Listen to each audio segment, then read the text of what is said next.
जनता नहीं, जनता तय करेगी किसकी बनाएगी अपनी सरकार। चुनाव से पहले चुनाव की बात।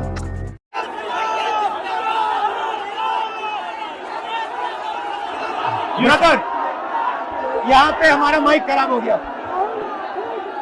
और पब्लिक मीटिंग करना मुश्किल है। जी बिल्कुल ठीक बात है। तो मैंने सोचा कि हम थोड़ा यूपी के बारे में बातचीत कर लें और आप अपना पर्सपेक्टिव हमें बताइए, हम आपको अपना पर्सपेक्टिव बताते हैं, थोड़ी डिस्कशन करते हैं। और ठीक बात है, ठीक बात है।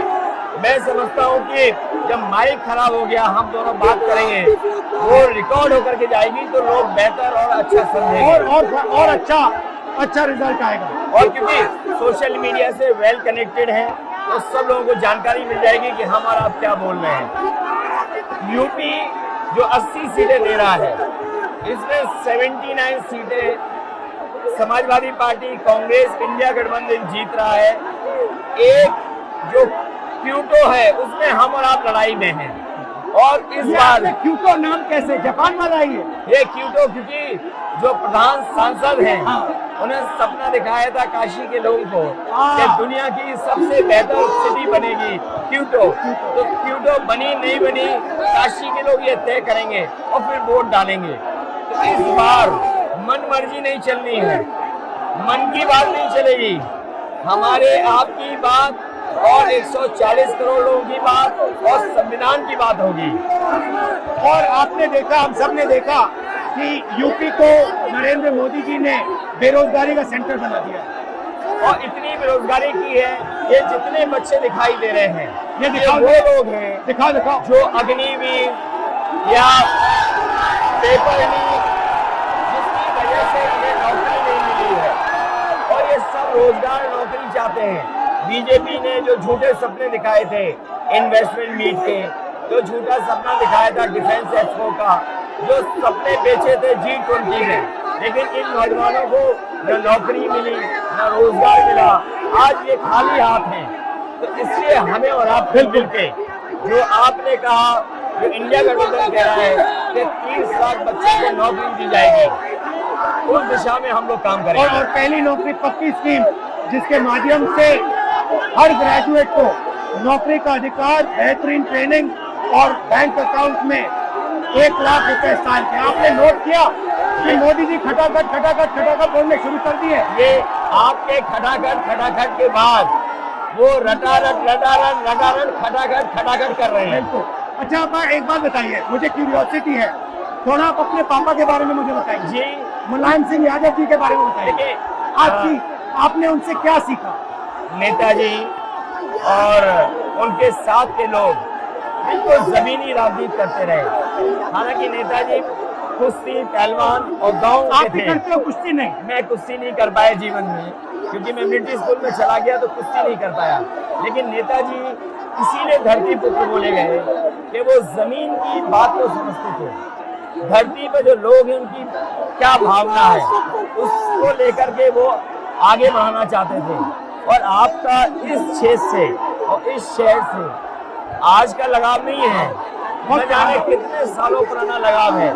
जो इमोशनल कनेक्ट आपका इस शहर और शहर से है, वो शायद और किसी राजनीतिक परिवार का नहीं होगा। तो नेताजी से उनका हार्डवर्क और अपने लक्ष्य के लिए लगातार काम करते रहना, जो गैर बराबरी की लड़ाई डॉक्टर राम मनोहर लोहिया यहीं लड़े थे। हालांकि हमारी आपकी विचारधारा की यहाँ टकराव रहा, लेकिन हमारे व्यक्तिगत या जो सिद्धांत में कभी समझौता नहीं हुआ। सिद्धांत को लेकर के हमने आपके साथ खड़े हुए और कई बार खड़े हुए, और आपकी भी पार्टी सिद्धांत से बहुत करीब रही समाजवादियों के। बट मुझे लगता है कि अब एक नई तरीके की पार्टनरशिप बन रही है, क्योंकि जो इस बार हमारा कोऑपरेशन है, शायद पहले ऐसा कोऑपरेशन नहीं हुआ। मतलब बिल्कुल सब जुड़ गए।